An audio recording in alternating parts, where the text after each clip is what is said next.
Watch Tim Hightower. He gets himself ahead of steam. Watch his shoulders go. There they are. Square up the field. Now lower it. Now you become the battering ram. You deliver the blow. Don't allow the defender to deliver the blow. And this is what I was talking about. They haven't done any hitting. The defensive backs haven't hit any.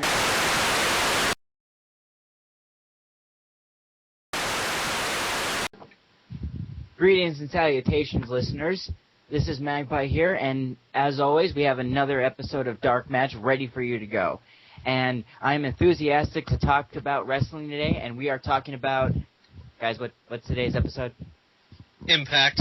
God damn it! What? I'm not enthusiastic at all. This is Magpie Cuckoo. Someone else announce your name and catchphrase. Iron Bite Dash, and I am coming to you live from the Batcave. Really? Dude, that would be so much more interesting than this fucking show. Well, it's at least as dark as the Batcave. That doesn't count. Was that in the background in the Batcave? Is that Alfred? Yeah, that's Alfred. Alfred sounds more effeminate. Yeah, apparently Alfred is less changed British. genders. But at any rate, I am No Leaf Clover, and it's that time once again for what is the Ultimate Warrior tweeting. Now, I have to say the tweet that the guy he's replying to tweeted first. And this is a tweet in support of the Ultimate Warrior. It's from Sean Hurley Dash. Apparently he's a... Well, no, it's Sean Hurley _ not Dash. Hurley? I thought he was stealing Iron Bite's gimmick, but apparently he's not. He better not be stealing my gimmick. But he tweets to the Ultimate Warrior. I mean, this is in all honesty and sincerity. You're fucking crazy, but you speak the truth. We need more people like you. Apparently, Warrior didn't quite take it as a compliment, because he said in reply, "Don't your balls ache sitting on the fence, or is it that you just don't have any? Only twats try to have things both ways." Ah! That's your Ultimate Warrior impersonation? Oh, God. Oh, wow. I don't know. No, no, Ultimate Warrior, no. You know what the Ultimate Warrior is like now? It's like your crazy grandpa that fought in the war, and your grandpa was like, and not even just like World War II, he fought in like World War I, and he's gone like so obliviously crazy, like, you just have him around for the sake of having him around just so you can see what weird thing he's going to say next. But every time you want to hear him say something and he says it, you're like, wait, what? No, don't, no, It's a love-hate relationship. I would much rather be talking about my grandpa right now than talking about this episode of Impact Wrestling. And here's the thing. We're very much... We're coming into a time in TNA wrestling where it's not bad. It's not bad. I wish it was bad. I wish it was bad again. Because now it's just hopelessly mediocre, and I would rather have it be bad and be entertained by the badness than have it be mediocre and fucking boring. It's like you're in a permanent purgatory of just mediocrity. I mean, it's purgatory. It's not completely horrible as it was, and it's not amazing. It's just in this mediocrity of... It's a purgatory. It's in purgatory. The thing that kills me is that there are these there's all these storylines they could take. There's all these different angles they could try. But what do we get is Sting ripping off an Eat-Fed character. Hogan, I have no clue what Hogan's doing. Jeff Jarrett apparently not honoring whatever it was, his word about, hey, I'll go to Mexico or something. I don't know. And, well, the most confusing tournaments, the most confusing tournament setup I have ever seen since basketball. Whoa. Do not compare Impact and baseball in the same sentence. Baseball is fucking awesome. It's fucking awesome. How dare And it has a cohesive story and likable characters. Baseball also makes sense in terms of a sport than this stupid Bound for Glory series that we're going to talk about here in a little bit. But just real quick to quote our favorite, my personal favorite. Well, he's not a fox right now; he's a dragon.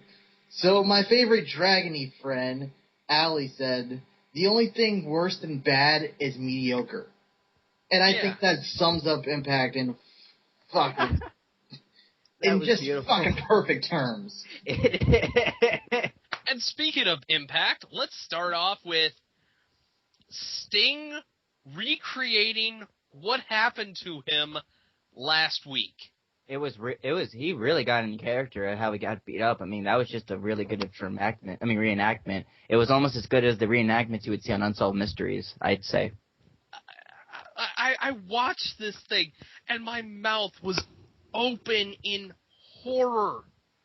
Because I'm watching a grown man with this nervous shirt on. Oh, I'm going to stop you there. The nervous T-shirt, I mean, we all been making the joke about how the character Sting right now is a complete ripoff of Heath Ledger's Joker, and we all know that. We all acknowledge that. Joke's been done 1,000 times. But that T-shirt, just looking at it, it looks like those Joker shirts, so it makes me thinking, like, when I saw that shirt, I'm thinking, I wonder if Christopher Nolan's going to call his lawyer. I mean, I think I wish. That's ripping off his merchandise. To be honest with you guys, looking at that shirt scares the living fuck out of me. like if it was in the middle of the night and that shirt was hanging off the chair in my bedroom and I wake up and it's staring at me, I'll be like, what the fuck? Yeah, it's like falling asleep while watching Impact on your computer and the headphones are on and you wake up in the middle of a Jeff Jarrett promo. It's horrifying. But going back to the reenactment, though, what it just reminded me of was Sting right there and doing this reenactment of him getting beat up by Kurt Angle because that was the goal. It was like they were trying to rip off The Crow, where Eric Draven visits his apartment and reenacts the night he was murdered, but fucking lamer and more cartoony. It really was, now that you think of it. So, but apparently, once Sting is done kicking his own ass, he gets on the mic and says, "That was awesome to get my ass kicked by Hulk Hogan again." What? Wait, there's an invisible Hogan, or Hogan can transcend? No. He was reenacting what happened last week because he was so proud that Hulk Hogan was kicking his ass, that he lit this fire under Hulk Hogan, and now everybody wants to see Hulk get back in the ring. Wow. No. Nobody wants to see that. No. No one in the fucking world wants to see Hulk Hogan wrestle. No one. There's not a single fucking soul that wants to see Hulk Hogan wrestle. And if they do, I will personally stab you in the fucking thorax with a spork. Because there is no fucking way that you should want to see Hulk Hogan wrestle. And on top of that, I would rather see Sharmell and Jenna again rather than seeing Hogan get back in 2011. I would rather sit through the worst December to remember. No one wants to see Hogan back. No one wants that asshole back. I would rather watch Alicia Fox versus Melina. Fucking watch. 60-minute Iron Woman match than see Hulk Hogan wrestle again. And I was about to say that too, Noli, so goddamn you for stealing for stealing my joke. But name a bad match. Name any fucking bad match. Nasty Boys versus Jonathan Coachman, Hornswoggle, and Scott Hall, 60-minute Iron Man match, WrestleMania main event. Yes, I would want to watch that. I would want to watch that. I would pay money to watch that if it meant I didn't have to see another fucking Hulk Hogan just retire. No one wants to see you wrestle. You're not a fucking draw anymore. No one gives a shit about you. This is why your parody porno isn't gonna sell any fucking copies. I don't think he has anything to do with the parody porno, but that's for another show. Yeah, that's going to be the trickiest to ever. But Sting calls out Hogan. He wants Hogan, and he wants Hogan tonight. And instead he gets Ric Flair. Yay. Like, years ago, that would have been a great trade, but now it's just as like, okay, we got Ric Flair. What? And I don't want to see Ric Flair wrestle anymore, really. I don't either, but... See Ric Flair wrestle. He references the last episode of Nitro. Remember that main event where it was Sting versus Ric Flair, and the two put on a clinic, and you just knew that it would be something special watching those two wrestle for the very last time? The same match that happened 11 years ago? Yeah, pretty much. And we were like half our age, like 12, 10, and we were... And the everything same match exciting. that wasn't really that great? But it was still better. Well, it was still a pretty good capper for what was a good wrestling company. Yeah, apparently Ric Flair wants Sting. Well, actually, that match wasn't that good. I mean, there's a lot of reasons that match wasn't good. Sting was hurt, and Ric Flair was kind of out of shape because they had him. That was during Ric's kind of dark period before he came back to WWE. But it wasn't a great match. So no, I don't remember. I don't remember being all, man, that was such a great match. It was the way that WCW should have died, I guess, but... It had a dignity, at least, like, okay, this is the last match we're going to have. There's some semblance of dignity in this. It isn't like... pretty much. Yeah. Yeah, apparently Flair wants to throw all that dignity out the window and wrestle Sting tonight. Because he's the See, at least you could argue that with WCW, those two fighting for the last time, there's a dignity in that company where it's like, okay, it's the last day of this company. Yeah, it had like the worst slow death you've ever seen it happen, and a lot of shittier decisions at that, but at least WCW meant something, so having that last match on Nitro meant something, but to have that match just on, what was it, on Impact or Bound for Glory, to have it in TNA in general just means jack shit. Right, exactly. Even if it was a prestigious match, it doesn't mean anything because of the company you're in. Mm-hmm. But Flair has conditions. He tells Sting. Well, we all know Flair has conditions. That's not new. Well, this is conditions for the match. Match. If Flair somehow beats Sting, Sting's got to retire. Not a phony baloney, retirement. The real deal. Wow. A retirement angle. But when Sting... Yeah, I know. But when Sting beats Flair... He'll serve him Hogan's ass on a silver platter. Wait, how do you serve his ass on a silver platter? How does he get right to say what Hogan would do? Why is Sting going to retire? What the hell's going on? I know, we're already about 10 minutes into the show, and we're already confused. But 10 minutes into the show? I was confused about 2 seconds into this fucking show. Well, I went a little bit further. So so Sting accepts, tells Flair he smells like garlic. Flair woos, and we cut to commercial. Hey guys, do you want some more homoeroticism in your wrestling? Because after the commercial break, Flair's making out with Hogan.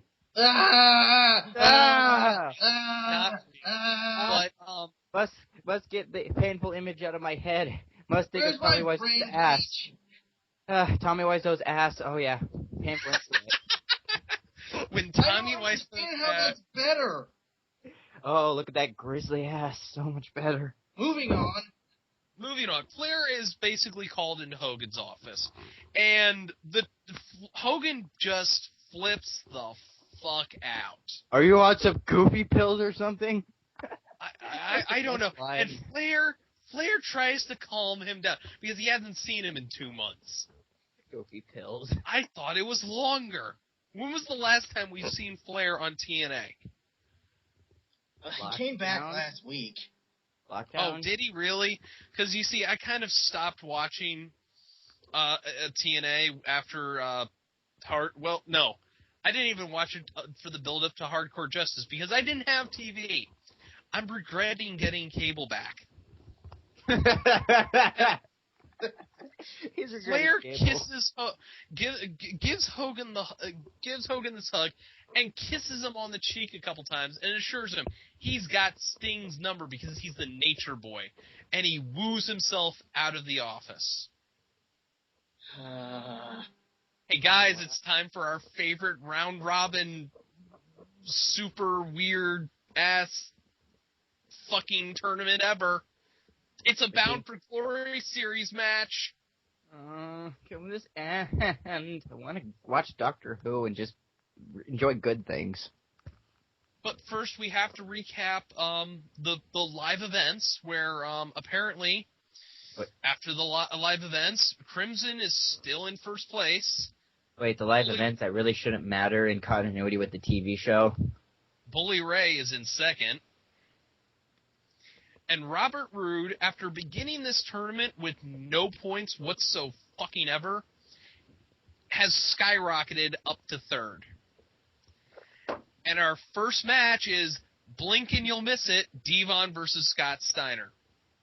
And, Are yep, we complaining that this match was short? Yeah, we are. Oh, God. I blinked. I looked down at my phone to read a tweet. I don't even know who the tweet was from. I looked up. Scott Steiner's legs were all up in the ropes, and he was pinning Devon.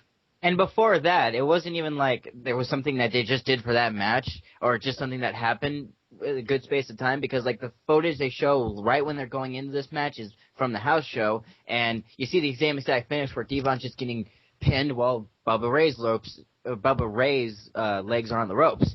And then now it's just that same fucking finish. It's like, why? So as Scott Steiner's point is celebrating, yeah, I just beat you, bitch. What you gonna do about it? And I'm scratching my head, going, what the fuck just happened here? Devon's bitching in the ring, and here comes Samoa Joe. Yeah. Oh wait, I can't get excited for that anymore. God damn it, TNA. Oh hi, Joe. And Samoa Joe just proceeds to destroy Devon, which leads to Devon's kids trying to defend their father. Again, that's like the that's like the fifth or fourth time, I'm not sure the exact number, and I don't give a fuck, but it's happened too many times where these two idiot kids of his just run into the ring. First off, is there any securities keeping them away from that? And second, they're not going to do anything. What does it matter? Joe could easily choke these fuckers out and get back to beating up Devon. It doesn't do anything for the plot. Well, it does, because apparently they were able to stop Joe from destroying Devon's knee, because he locks him up in a modified figure 4 heel hook in the ropes, and then Pope comes in, and Joe's and why would next. Joe stand off away from him? Because it's like he's going to be afraid of the Pope. I mean, yeah, they've had 2 long feuds that gone nowhere, but at least Joe came on top. Point is, Pope's not one of those guys who's like, I should run out and go against Joe, because he's gotten his ass kicked by Joe numerous occasions. So Samoa Joe, this leads to a backstage Samoa Joe promo where Joe is screaming at the camera, begging Dixie Carter to fire him. And also, he's going to... Oh, hi, CM Joe! Yeah, I know. Or Samoa Truth. And the thing is, Joe is like, you can't fire me, and I'm just going to start to... You messed with me, and you know what? I'm just going to destroy this Bound for Glory series that ends in... When's Sacrifice again? I don't know. A couple weeks? Joe, you're a little bit you're a little bit too little, way too fucking late, you retard. I don't understand how he thinks he's going to ruin the Bound for Glory series by only attacking the fucking faces. And again, also with the Joe just doing what he's doing, do we need another outside character mad about some establishment thing, swearing to destroy or just dismantle or whatever? We're going to kill whatever division. Do we need another character to do that? I'm pretty sure that's what Sting's about right now. I don't know what the hell Sting's doing, but they've done that angle, redundant. Oh, God, I'm going to stop now before I ramble. Well, here's the thing, though. After this, we actually get a good match. An 8-man X Division gauntlet that will establish the new X Division rankings. Wasn't this the match that had to get? Wasn't this the match that had to get re-recorded because they didn't like it the first time? Yes. Yes, it is. But beyond Oh, that, wow, what a great match. beyond that, why in the bluest of blue hells are we trying to do this fucking championship ranking bullshit again when it failed so fucking miserably the first fucking time? It's fucking failing miserably in the Bound for Glory series. No one gives a shit about championship rankings. Because they don't fucking matter. Because the fucking rules of the championship rankings are completely arbitrary and you can change them however you fucking want. That's what we saw the first fucking time when they had the championship rankings where, you know, Kurt Angle was trying to work his way up the ladder and he's going to beat, you know, the top 10 contenders so he can get a championship match. Meanwhile, fucking whoever they fucking wanted to be the number one contender of the fucking moment was the fucking number one contender. And he just randomly shot up the rankings completely without any rhyme or fucking reason. It's stupid. It's fucking stupid. We don't give a shit about rankings. It's okay.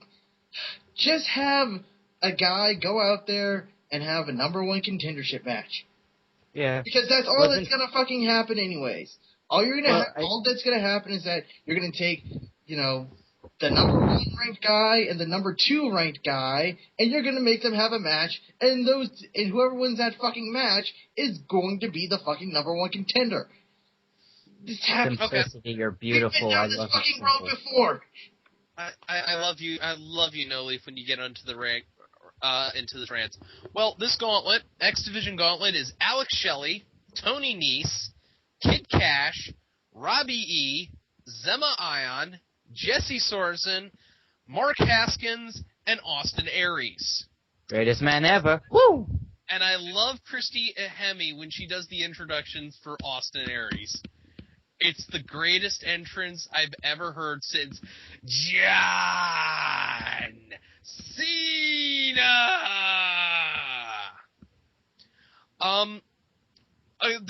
It starts off with Alex Shelley versus Mark Haskins, and Mark Haskins is one of the newer X Division talents that I actually like. Unfortunately, he needs to learn how to do the fucking GTS and not try to break Alex Shelley's face.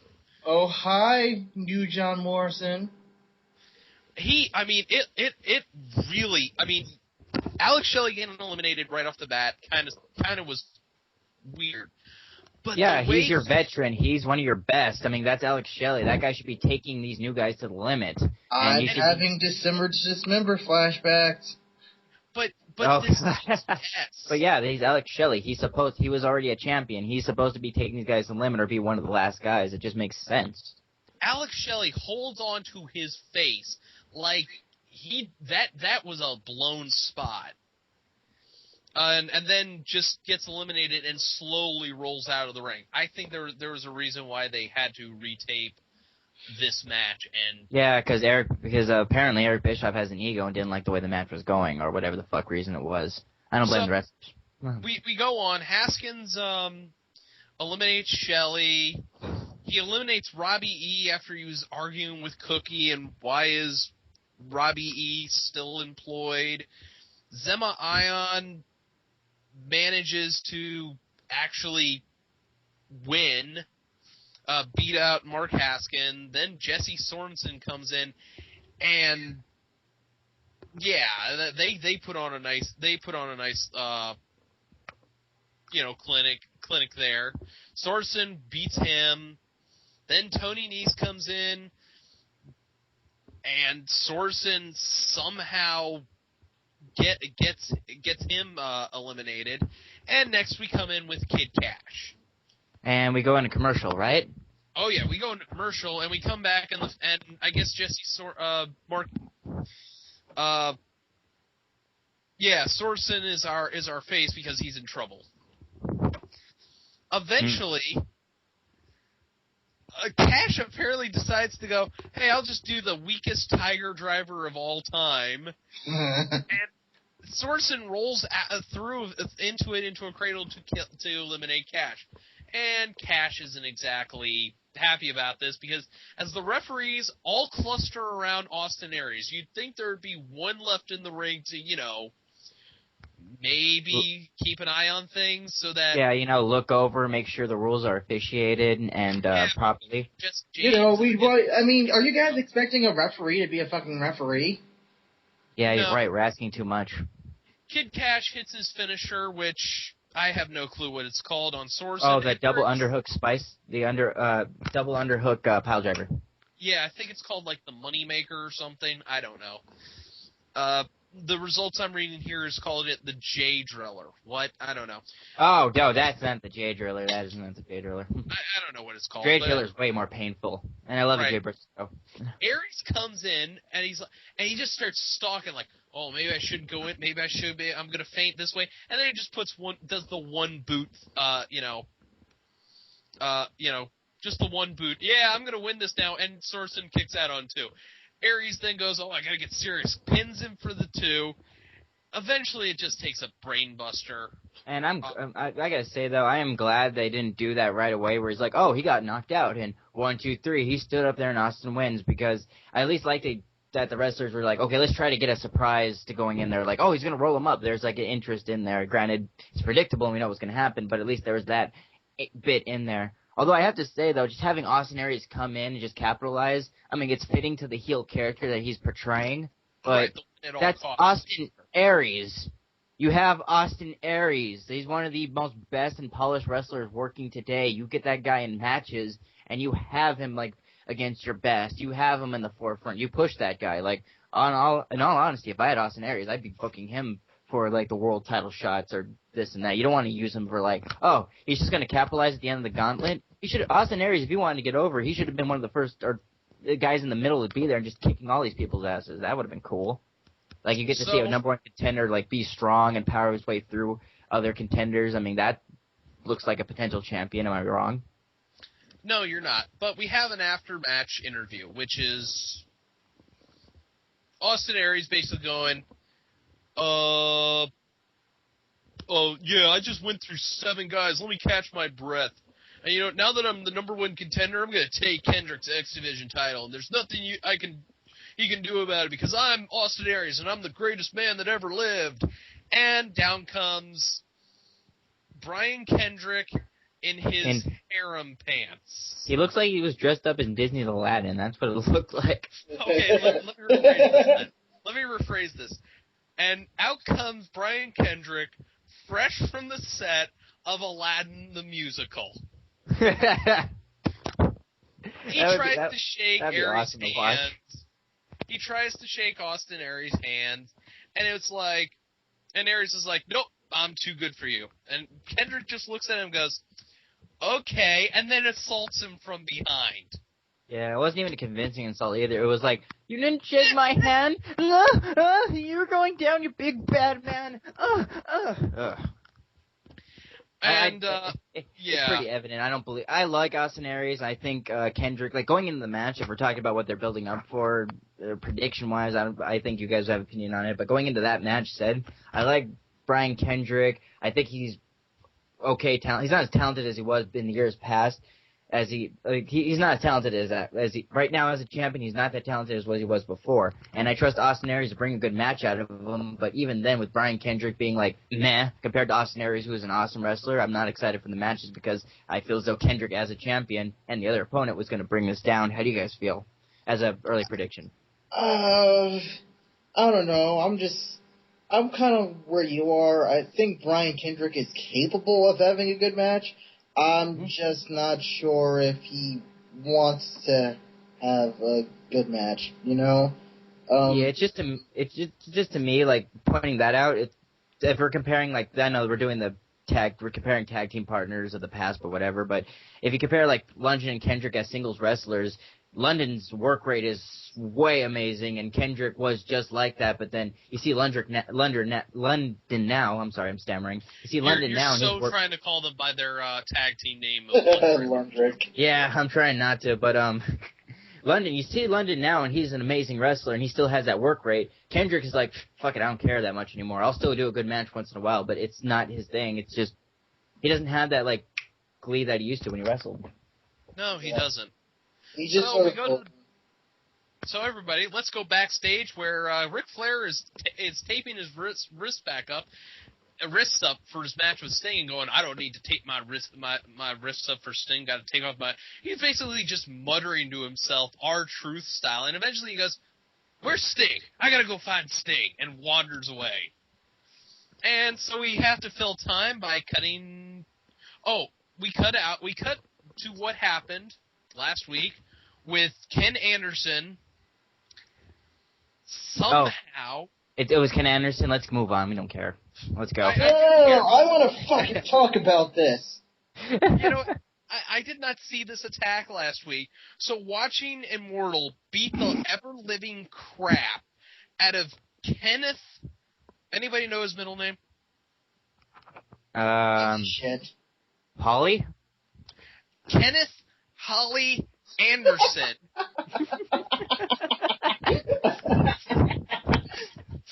Is a good thing in my mind, and apparently this leads to 2 punctured eardrums, and Anderson is on the shelf indefinitely. 2 punctured So he'll be back in 2 weeks. 2 He would be dead. What do you mean? eardrums. It's like they looked in a fucking medical dictionary and said, what's the most illogical fucking injury we can give this guy? What? Why couldn't they give him a concussion? Why couldn't they say, oh, he tore a muscle in his arm? Why couldn't they just, why 2 punctured eardrums? It's like it's like when they fucking said that fucking Abyss had punctured lungs and fucking Steiner had a shit off face. It was carved off. Not Abyss. RVD had punctured lungs. He had spinal column injuries, and he was back 2 fucking weeks later. Yeah, it's just that. Keep it simple, stupid. God fucking damn it. Why? I love it. I love it when No Leaf goes on these rages, because you know what? Yeah, it's exactly the same thing I have. I have the same exact goddamn opinion. Why go with the 2 punctured eardrums? Why not go? Oh, he's got another concussion. Why not go? Oh, they indeterminate injuries. Why go with the specific punctured eardrums? Because guess what? You're not going to come back from it within 2 weeks. It's just a pattern. It's just a pattern that happens in the Russo-style booking, or Russo and his minions, or whatever the hell you want to blame the writing on, where they want to have some attachment to it so they'll get the most severe injury they can. And now No Leaf is right. They're just picking out the most illogical ones, because with 2 punctured eardrums, logically speaking, the ride to the ambulance, if Anderson had the 2 punctured eardrums and had to drive from the impact zone to the hospital in the ambulance, he would die like on arrival, because that would fucking kill him. They want to try to make it more dramatic by having the severe injury, but as No Leaf's Rage pointed out, it doesn't have that effect, and it makes him look stupid. Yeah, we'd like to inform you, fair Impact viewers, that Ken Anderson is suffering from a fatal case of death, but don't worry, he'll be back in a couple weeks. That's what they're fucking saying. This is like Triple H being raised up while he's trapped in a limo by Austin in a crane, and then the limo being dropped, and he's back the next TV show with a Band-Aid over his forehead. And it's like, they're not going to fucking sell it, because if he did have 2 ruptured eardrums, then his balance would be all sorts of fucked up for a prolonged period. So are they going to have Ken Anderson come back and, stumble around and appear to be dizzy and unsure of himself? No. I have a prophecy. Ken Anderson, now with the Puncher eardrums coming back, will take Eric Young's place as the new goofy guy. He'll have a concussion, he'll be wacky. Because fucking Ken Anderson isn't entertaining enough. We need to move on from this, because I could spend all fucking night talking about how stupid this is. So let's go Why didn't you fucking have, like, Bully Ray stomp on his nuts and then say he had a ruptured testicle? Because even then, that's a fucking moving on from this. Hey guys, do you remember when ODB and Miss Jackie were heels trying to make Velvet Sky's life a living hell because they blamed her for them losing their jobs? Do you guys remember that? No, we're still trying to figure out what's going on between Winter and Velvet Sky and Angelina Love ruining their lives, and we're still trying to figure out subplot B of why Velvet Sky's with Karen Jarrett, and we're still trying to figure out subplot F, what's going on with Mickie James, and I don't know what the fuck I'm saying. Let's just call it stupid and move on. Okay, well apparently now they're going after months of jumping out of the crowd, coming out from nowhere, and just generally being psychotic bitches. Now they're going to play for the rules so that Eric Bischoff is going to give them a contract so they'll get that big money, multi-year deal. Bam! That doesn't make sense. Why would Eric Bischoff want him to play by the rules? He's evil. They're evil. Speaking of evil, Tracy Brooks is in Eric Bischoff's office to introduce herself. Tracy Brooks and her massive fake boobs. Yeah, we see. Let me take over this. We see Tracy Brooks trying to suck up to not Vince McMahon. Sorry, Eric Bischoff. And her massive fake boobs. Tracy Brooks and her massive fake boobs trying to suck up to the deity known as Eric Bischoff and trying to get her job back that she used to have, where she was the knockout enforcer or in charge of the one in charge of the knockouts. I think she called herself the knockout sheriff. Knockout sheriff, knockout law, whatever the fuck it's called. Knockout law. That's it. Knockout. She's law. the Mel Gibson of knockouts. Moving on. So, and Eric Bischoff stares at her big fake titties and says, "Hey, I'll think about it." So let's move on. We haven't seen a guy who's in charge with gray hair perv out on his talent. We haven't seen that before in a wrestling show. So let's move on to our match. I didn't think of that before. To our match That's with exactly what it was. A perverted old authority figure that no one likes and is just corrupt and evil, checking out one of his talents just for the basis of wanting to fuck her. We haven't seen that before in wrestling. But enough about President Bush. What? I don't know. I'm just trying Fuck up, Iron Bite. Anyways, so let's move on to our match with Hardcore Country herself, Mickie James taking on ODB. And apparently this is the first time they've ever tangoed together. Yeah, if this was built up in an exciting fashion and, made to care about it, this would have been good. Because this match, in itself, watching a wrestling match was a very solid match, and I was actually entertained. Yes. And the moves that they were doing were great, which goes by what I like to say, just fucking wrestle on your show! So, Mickie James hits the jumping DDT, which is a very nice maneuver coming from Mickie James, I must say. I do like that. Yeah, that's her finisher now. No, you're skipping to the finish. Let's talk about the actual match. There was some really good displays of wrestling. It's a damn decent and, like you said, solid match. ODB can still go, even though she was fucked silly by Ken Anderson at one point. Yeah, but the exchange and chain wrestling, I like that opening exchange where they're just doing the chain wrestling parts and they're playing it. Though Mickey's like, I'm the quicker one and I'm going to use my speed and ability against you, and ODB's like, bitch, I'm here to fight. It was that type of psychology into it. There was and psychology. It was just interesting to watch. There was psychology. Hell, there was even a part where Mickie James gets dumped to the outside and Jackie goes over and looks like, should I hit her? Should I hit her? No, we want that contract. Because apparently ODB and Jackie are like, joined at the hip when it comes to this contract situation. Mike today also reminds us that in 2 weeks, folks, Mickie James gets her title shot at Winter. Yeah, because she shouldn't have to even fight for it, as she was the champion and should have gotten a rematch. But going back on Mickie James and the championship, though, it's a squandered opportunity because it's like Mickie James had the championship. It's like all excitement Like, okay, Mickie James is a good example of just squandered opportunities, because that was one of the TNA's best moves last year, was getting Mickie James. And it fucking completely squandered it, because when Mickie James showed up, she wasn't viewed as important or was made out to look important. So even when she had the title, no one cared. And then she lost it like 2 weeks after having it. So it's like, why should we care about her eventual rise back to the top when her first reign was just blah? That's the thing that kills me. They wasted the whole Mickie James getting the title for a while until it became, oh, well, now she's got the title. Who the fuck cares? And if anything, if anybody should honestly have a title shot, like on a pay-per-view that should be interesting, it, in all logic, should be Velvet Sky. That would make sense. You would have Mickie James gets booted off to the side. Oh, well, I'm not the number one contender anymore, or has a match with winner. And then Velvet Sky shows up and she has her, oh, I want your title. You took my friend. I'm taking what you love the most, that belt. And then that would have been interesting to see. But I don't think we'll ever get that. We're going to see Winter. We'll talk about Winter and Angelina Love in a second. But this was again, we had 2 matches in a row, because I count the X Division Gauntlet as one continuous match.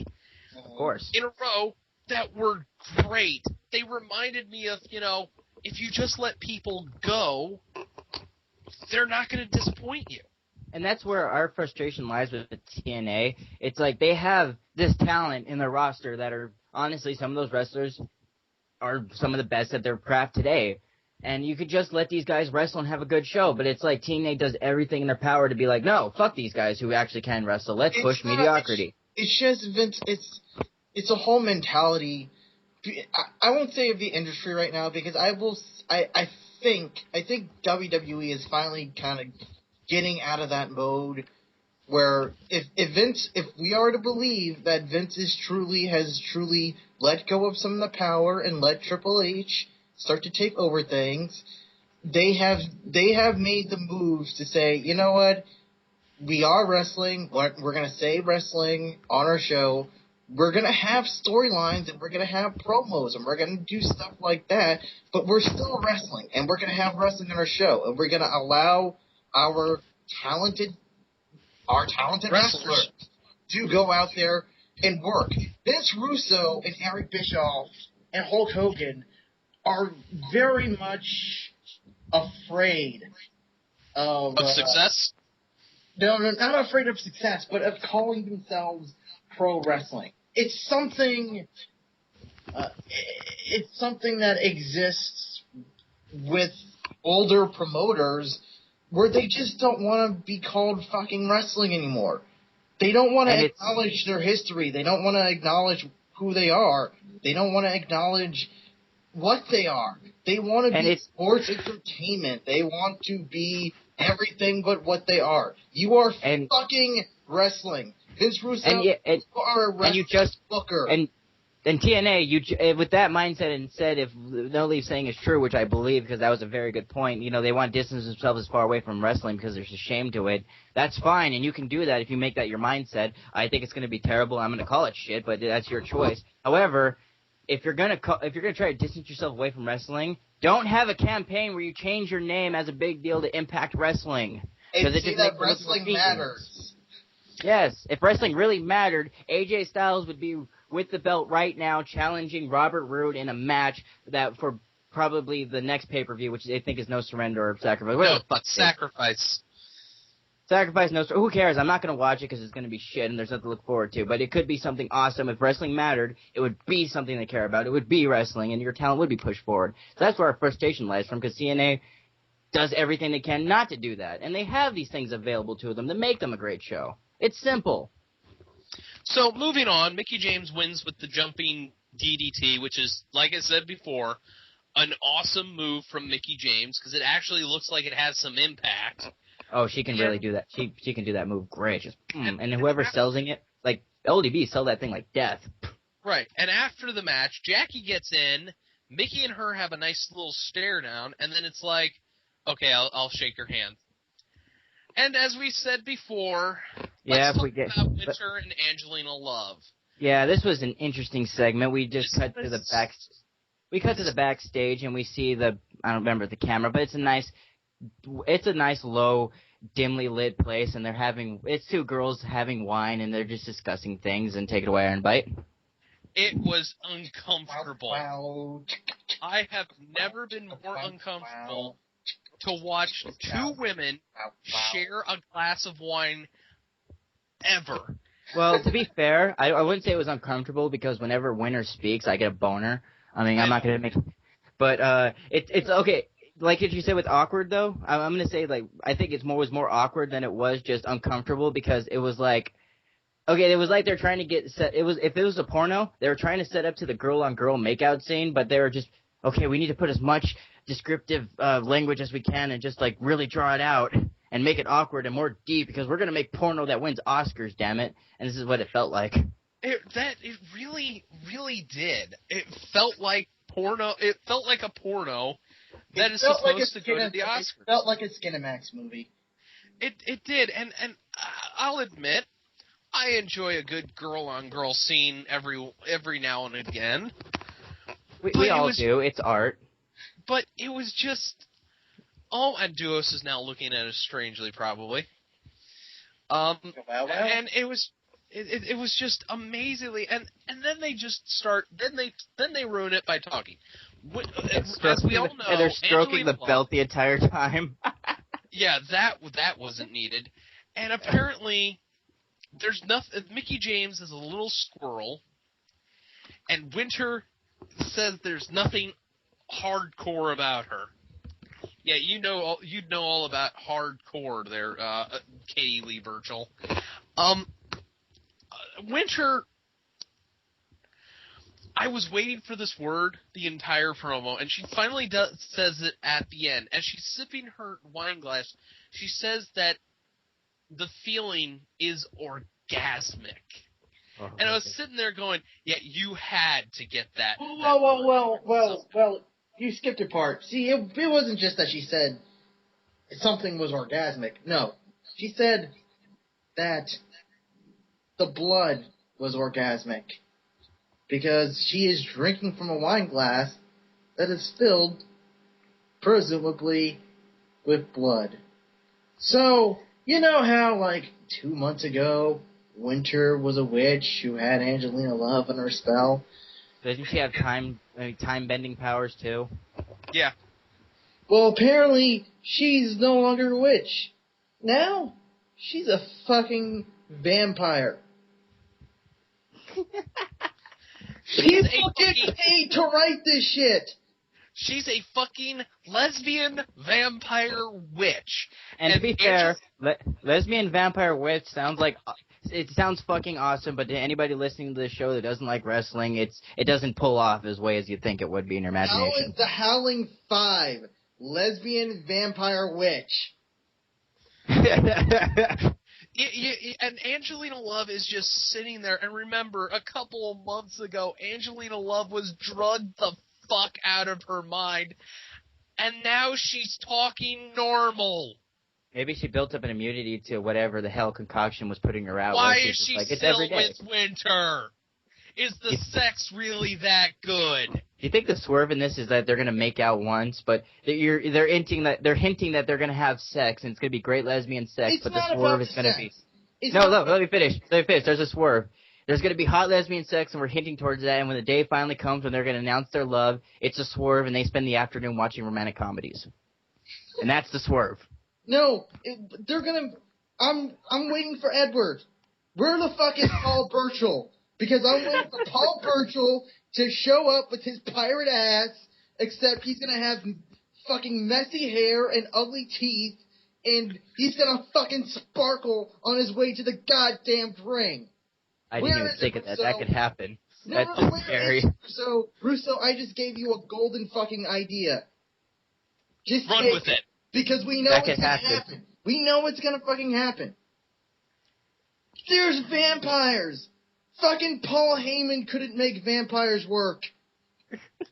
So we move on to another Bound for Glory's series match with AJ Styles taking on Rob Van Dam. I can actually flash back to maybe 2 years ago. Circa 2007, when I was like thinking, wow, AJ Styles is one of the best people in the world. You know, it would be a cool match to have, a cool match to see Rob Van Dam and him. Yeah, that would be a great match. I expect AJ to go on top, and it's going to be interesting to watch and just to see the clash of styles. Oh, that's going to be great.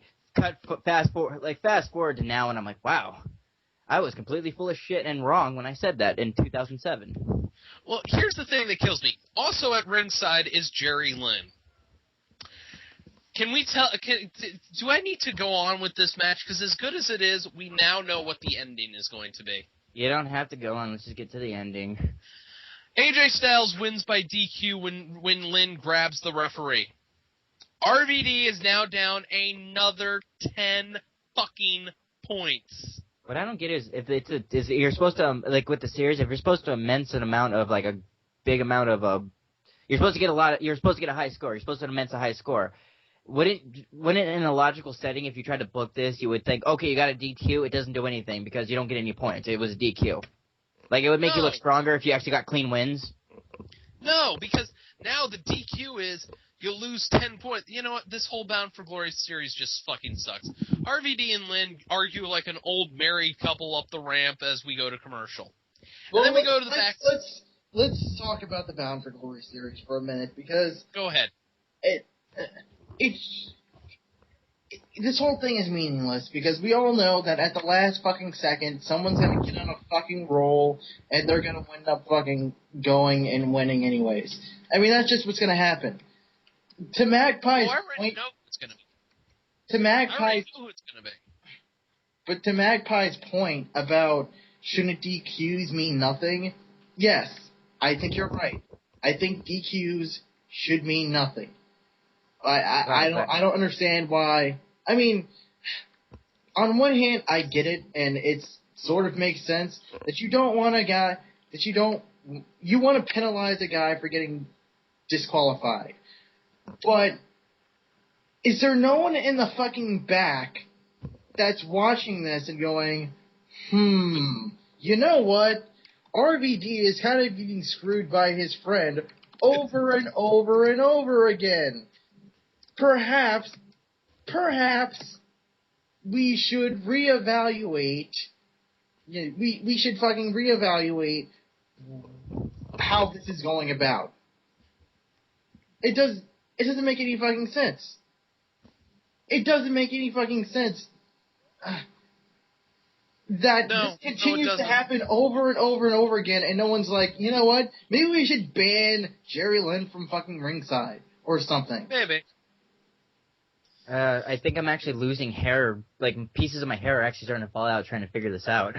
So, speaking of stuff figuring out... Just to recap the Bound for Glory series, for those of you who want to fucking know, the current standings are Crimson is still in first fucking place with 50 points. Bully Ray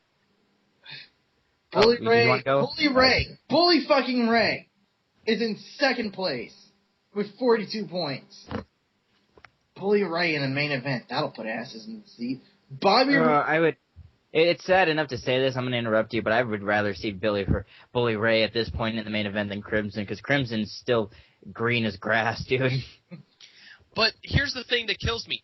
Beer Money, Bobby Roode, and James Storm, 3rd and 4th place, respectively. Ooh, someone's going to have a feud or a falling out. Well, we'll discuss those guys later, because,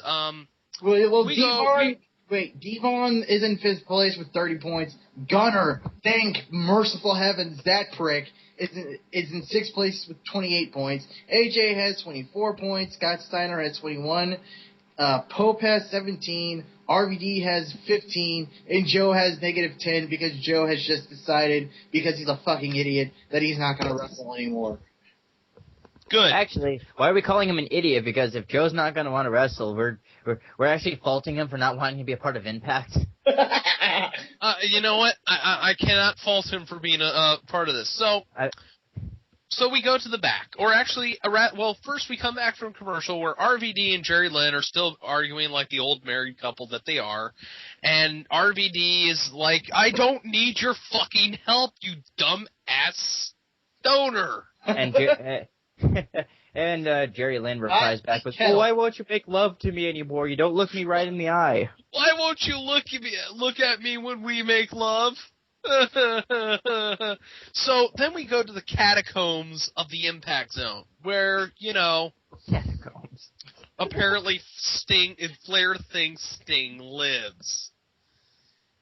And as Flair Wait.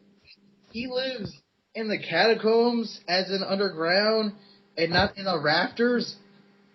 Yes. Wow, I knew TNA wow, he has to live there? I knew TNA paid you jack shit, but damn. Oh no, he's living in the Impact Zone. Wow. Let's not even joke about that. Sting's getting money. So how much money is he? He's living in the Impact Zone's catacombs.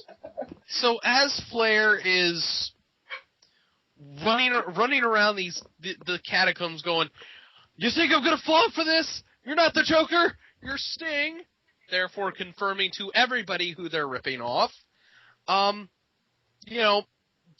if something falls in the roof and Flair's like, I'm not gonna fall for that. I never liked the rafter gimmick. And Sting finally Sting says, this is bullshit and you're making a mistake for pissing me, the Nature Boy, woo! Ric Flair off.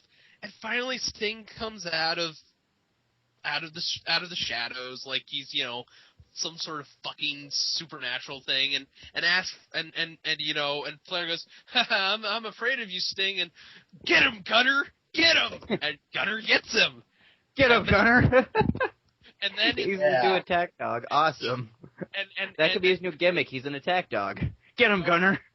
Gunner used sneak attack, but it was ineffective. Yes, Gunner, use hyper beam. Gunner is confused. Gunner, no. Gunner, use confusion healing. So Gunner gets the jump on Sting, and then Sting turns it around and beats the ever-living shit out of Gunner. This was the only moment of Impact that I liked. I missed this moment of Impact because I passed out. When I woke up, Eric Young is still trying to get Scott Baio. Excuse me. Fuck this, Scott Baio. I'm out of here. Hey, don't fucking leave on this point. This is the best part. Baio, I don't care. I'm not going to be a part of a show where we talk about Scott Baio. If we get Henry Winkler in the Impact Zone, then I'll care. I'm out of here. Oh, God. Eric Young is... Of all the stupid B-list celebrities to get, they couldn't get anybody lovable. Where the fuck was Walter Matthau? Oh, he's dead. Scott Baio! Jesus! Okay. Scott Baio's storyline aside, the fact that Eric Young is running around with the TV title, not defending it on TV... Well, you have to remember, he has massive brain damage. He thinks that because he's the television champion, he has to beat TV stars. And I have to be honest, it kind of makes sense in a warped, slightly mentally challenged way. But, they've got to eventually wrangle his crazy ass, get him back in the Impact Zone to wrestle somebody. Scott Baio, they couldn't get Fred Savage or that fucker from World. It's Scott Baio. Scott fucking Baio. So you have Jason Hervey. Get Fred Savage. I'm back on the show. I'm going to start a campaign. I want people to write letters and tweet TNA to say we want Fred Savage on the show. You know what? I've got my smartphone here. I'm going to do that right. No, I'm not going to do that because I don't care. Wait, someone tweet it. Somebody tweet it who's not me. Duos? Yeah, Duos, you should do it. Anyways, so we come back to the Impact Zone where Crimson is coming in with the big old brace on his knee. At this point, I just tuned the fuck out. Everything else after this point, I didn't give a shit. I absolutely did not give a shit. Once I saw Crimson, I was like, Okay, you know what? I'm just going to go back to reading my library book. I'm going to go back to reading my library, which by the way, was Batman Dark Victory, which was the sequel to Long Halloween. Dude, which Long is Halloween something was Russo is gonna fucking rip off next. No, don't you say that. Russo will not rip off Jeff Loeb. We'll just talk about the comic book. Let's just talk about Long Halloween. Wasn't that great? Yes, it was. People great. give Jeff Loeb a lot of trouble for just having a revolving door of villains, but I think it makes his individual stories better because it just gives Batman a more interesting challenge. Why am I talking about Batman over Crimson? Because Batman's way more interesting. Yeah, apparently let's talk about the. Can we talk about the Steelers versus Eagles game? I thought it's only preseason, but I thought the Steelers did pretty well, considering they didn't come out with their best showcase versus the Redskins, but they came out and played well. Michael Vick was just horrible. If you don't talk about impact, I will kill all of you. Speaking of the Steelers and Batman, there's actually a connection because they were filming The Dark Knight Rises over there. Okay, Did you know that? Stop. All right, enough with this shit. Because all I'm saying is that the Eagles' defense looks a little bit soft in the middle because you can essentially run the ball right down their throats with their defensive tackle. It's the Eagles. They're not that hard to beat. I've been saying for years that they're just too small up front. Yeah. Why can't they be a good team? Get it. This promo sucked donkey balls. Let's talk about it instead of shit we actually want to talk about it. Because you know what? As green as Crimson is in the ring, I'd much rather take him for a silent badass who can kill a bitch dead within 30 seconds than have him ever work the stick again. Wait, you don't want to see Crimson work the stick? I thought that'd be something you're interested in. I'm not gay. I have a fiancé. I was talking about handling a stick, and you always go on to that tangent about it's a gay joke, you shallow idiot. Is your mind that one tracked? I'm making a gay joke. Ugh. Anyways. So, I thought the Redskins got off to a pretty good start tonight. The Redskins do not exist. Stop trying to bring up their existence. They're not real. Stop! No more sports. Sports entertainment only. So, Crimson talks about how, you know what, Angle, you want to destroy me? Well, guess what? You failed. I'm still alive. Yeah, with a big fucking knee brace on something that didn't hurt? The thing, I hate this fact that Angle has turned on TNA because Dixie Carter knew about Jeff Jarrett and Karen. Shouldn't he have brought that up like months ago when Dixie was actually there and that plotline would have made sense? It would have made sense had, Kurt Angle decided to join Immortal when Immortal was... Oh, wait. No, it doesn't make sense because nothing in TNA makes sense. Yeah, I thought that John Beck looked pretty good in preseason action for his first. No, Lee. I swear to God, I will hunt down every single member of the NFL if you keep it up. I think The Dark Knight Rises is going to be a great movie. I don't care if also Christopher Nolan. People think that boom if you don't stop. People think that Anne Hathaway isn't going to be a good Catwoman, and I just don't... She's going to be a great Catwoman. She's an amazing actress.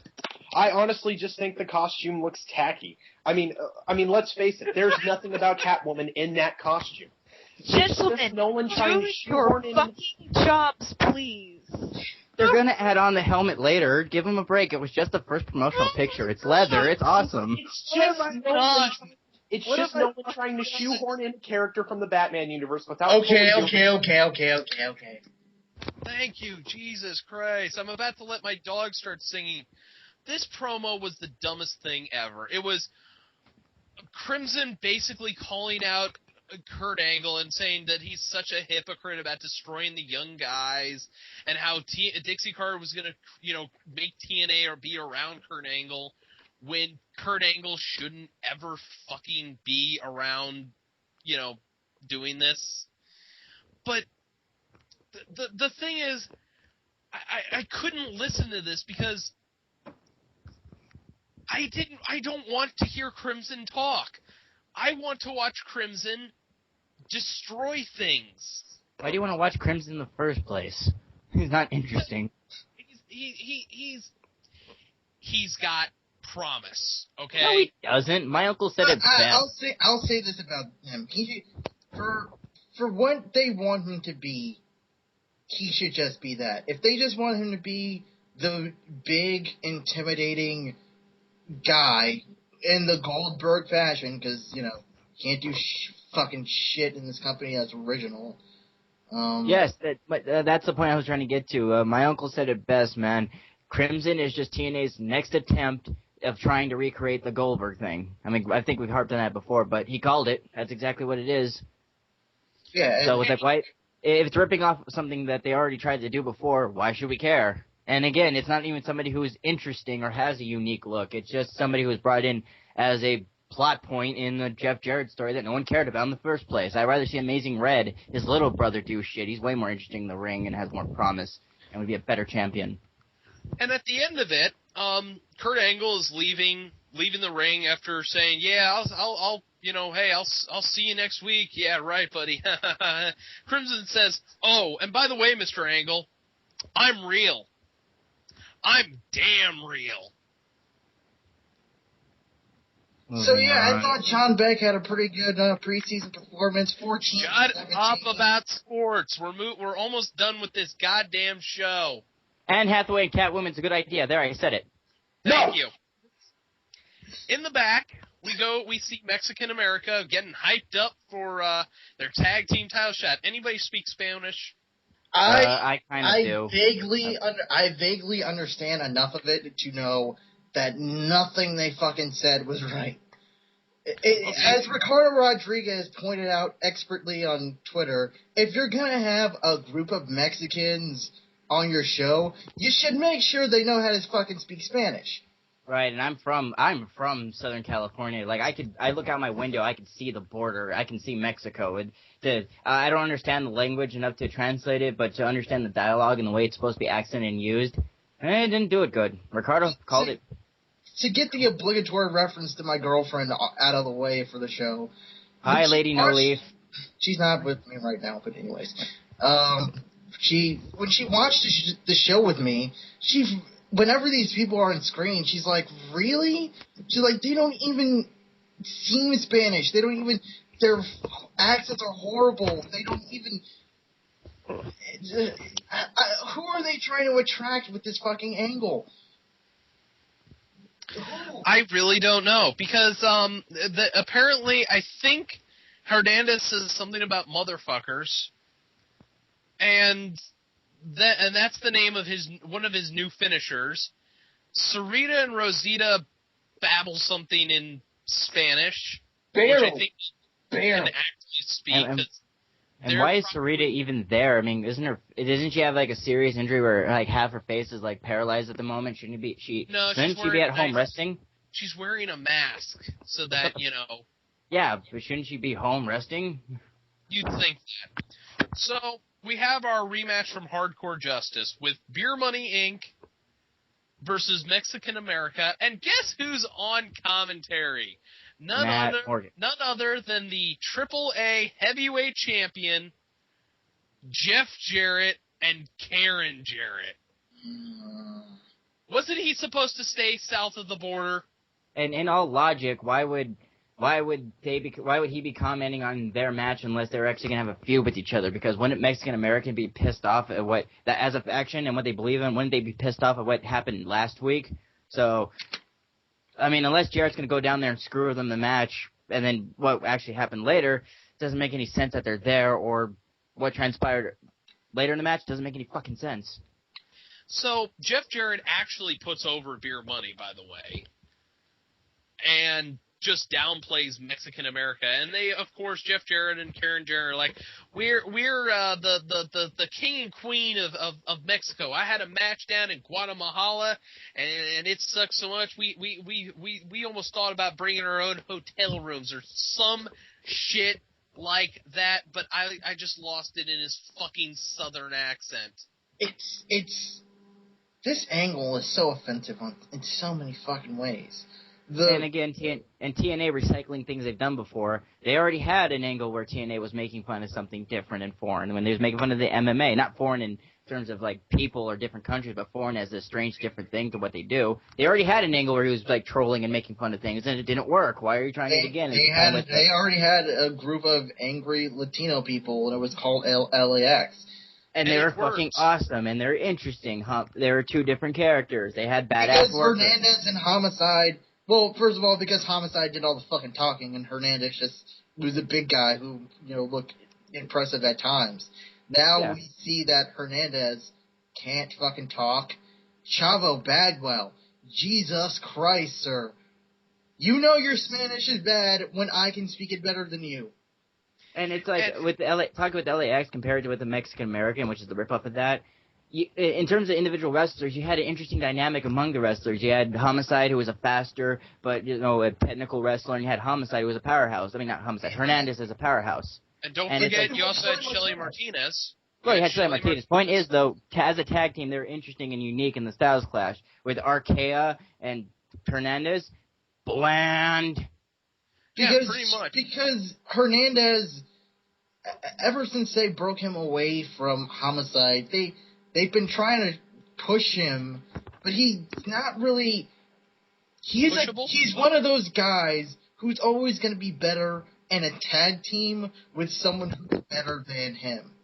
You know how it's like Bubba and Devon, only not as good, because Bubba and Devon do, for all their fucking flaws, they do have some legitimate talent. But it's like Billy Gunn and fucking Road Dogg. You can't take those two guys out of a tag team. And it doesn't really matter who you put them with. As long as they're in a tag team, they're good. When you separate them and you try to have them wrestle on their own... Billy and Chuck might disagree with you.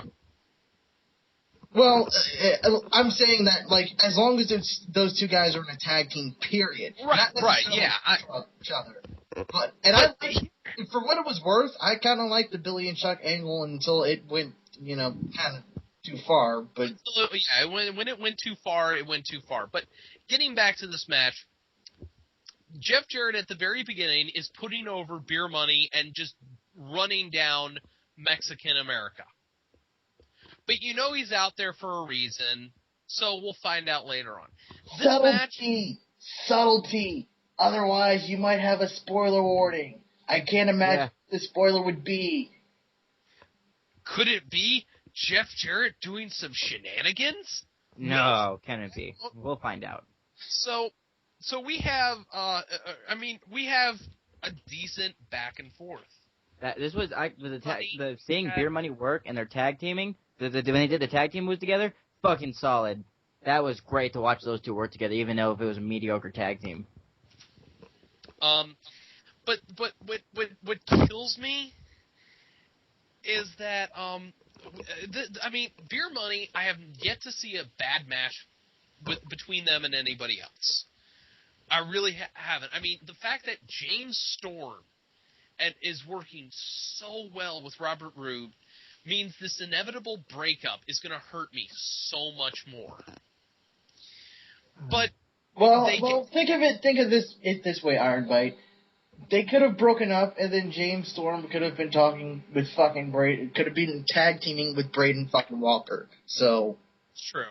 Then again, Braden Walker has had some great times. Does anyone else remember that time he stood up on the ramp with his hands on his hips? Oh, I love that. Oh, do you remember the time he took on that one guy? Oh, that was like a classic. No, nothing will beat the classic moment when he talked to Matt Hardy for that brief 2 minutes. Yeah, that was a moment. Good times, good times. Yeah. The Dark Match, brought to you by the best of Braden Walker 3-disc DVD set. And Del Ritos, the cheesiest. ArtZone, darkmatch.com. Remember to get your t-shirts there too. Yeah. Don't have t-shirts. We need t-shirts. Expanding. But here's what I mean, just watching this match, it was good, but it bored me because of what came before it, which was Crimson sucking the life out of the show. and not only that, you can look at it as a solid match, but with Jared and with Jarrett there on commentary with his blushing wife, it's like you know what's going to happen, so you're just like, I can't enjoy this too much because I know exactly what's going to happen. Right, and speaking of what exactly happens, Beer Money does the beer money spot, and they're about to go finish this match when Rosita jumps up on the ring apron and spits Storm's beer at him. Rude grabs her by the arm. Now, at this point, the Jarretts have been running down Mexican America. Suddenly, Karen Jarrett gets on the headset, goes, I need to go save my Mexican sister.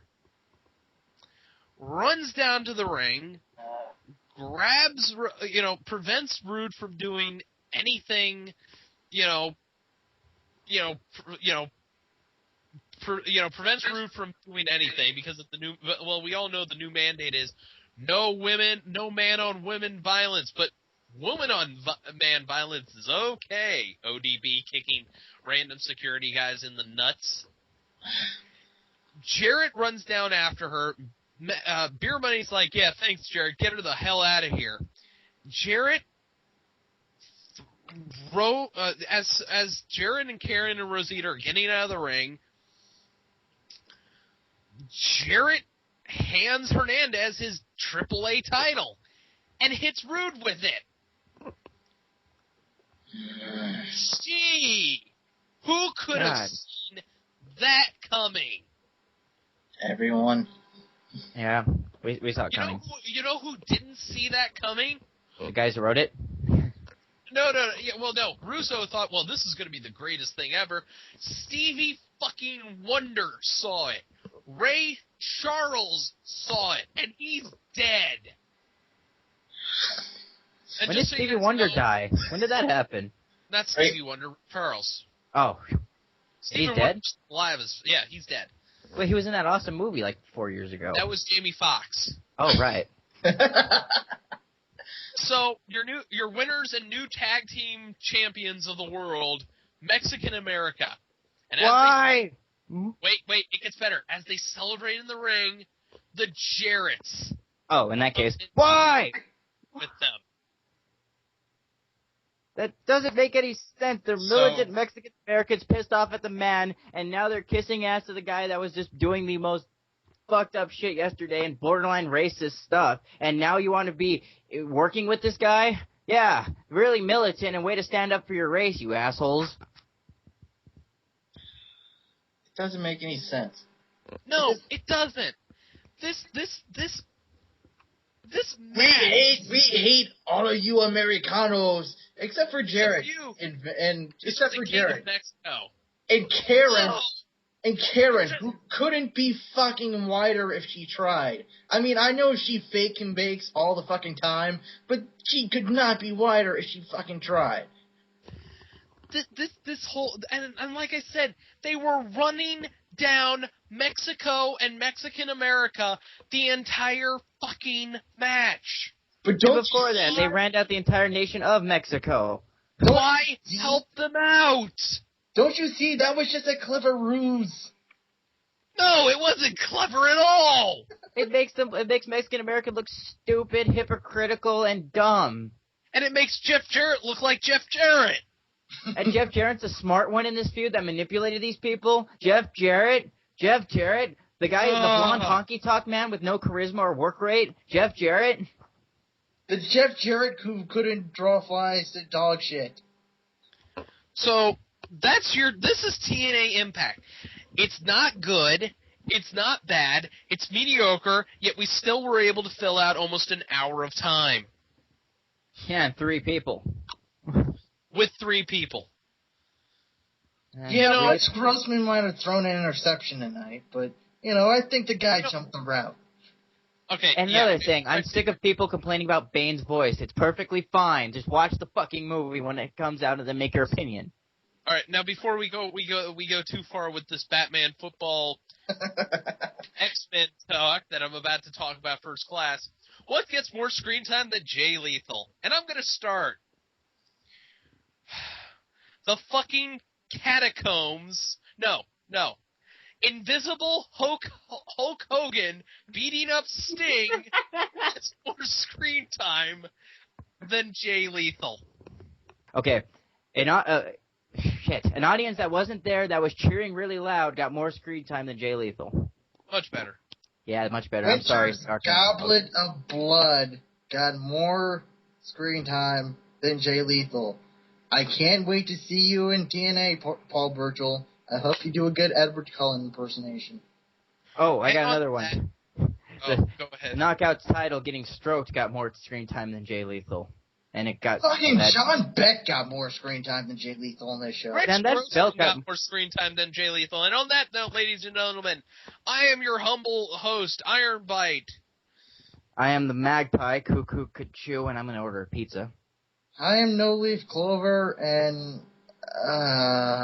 when does the bad come back? I want Impact to be bad again. The bad comes back next week, if you read the spoilers.